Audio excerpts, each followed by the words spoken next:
Well, hello, Breakfast Club. Michael here, also known as Agent of Doubt, elsewhere on the internets. This video is going to be short intentionally, and mostly because I'm kind of at a loss for what the root causes of what I'm about to talk about are, and that's what I'm putting out to the internet, that I don't know.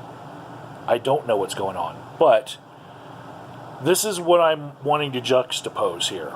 So we've had two people involved with the Breakfast Club that both have made a decision in their lives that talking to people of a different opinion than theirs is not productive, right? So the first one, if you look back on the history of this Breakfast Club channel, the first one I want to bring up was from somebody who I'm going to describe as a far left person, Joe, a.k.a. Serious Mind, right? He's a good friend of Steve Shives. I've known him to be solidly liberal for a very, very long time, right? He made a video basically saying that associating with people on this channel like Brock Lawley, for instance, basically gives them legitimacy, and that he doesn't want to play that game anymore. And that's just summing it up. He made the video himself long form, right? He can explain that in his own words, but he decided that debating issues with people like right-wing extremists is not good for him to be involved with, right? So then, more recently, we had a falling out between Robert Wallace, also known as Hatred 42 in the past, and Got That Funk, right? Paul. And in that falling out, Robert Wallace was saying, you know, I am done debating or discussing things anymore. I'm putting out my opinion, and I'm just going to fling it out there into the internet and then be done with it. And that's what I'm going to do from now on. That's what came of that discussion with Paul. And that was about gun control. Basically, Robert hung up the phone on Paul and said, I'm not even going to watch your videos. You know, my opinion, take it or leave it.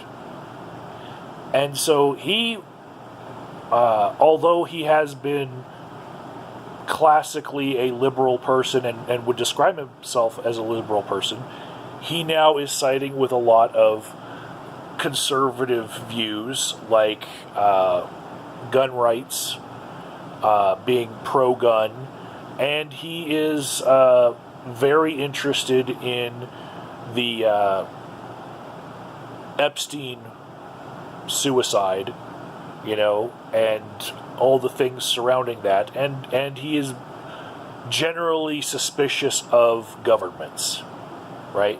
So that's where he is politically, you know, the classic liberal, but holds a lot of conservative views. And I now consider where Robert has landed politically in his life, where he has drifted to be pretty much the polar opposite of Joe, Serious Mind.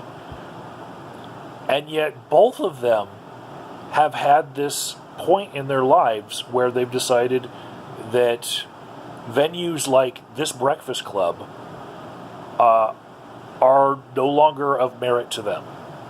And they are actively avoiding this kind of forum. And I don't know what's going on, you know? What drives people to have this position that talking is no longer helpful. You know? Because it's not the ideology. These are two people from completely opposite ends of the spectrum, both giving up on talking to the other side of the fence. So I just wanted to make a short video and put that out there. Like, I see parallels between the two, even though they're completely different people. But something's going on here, and I don't know what.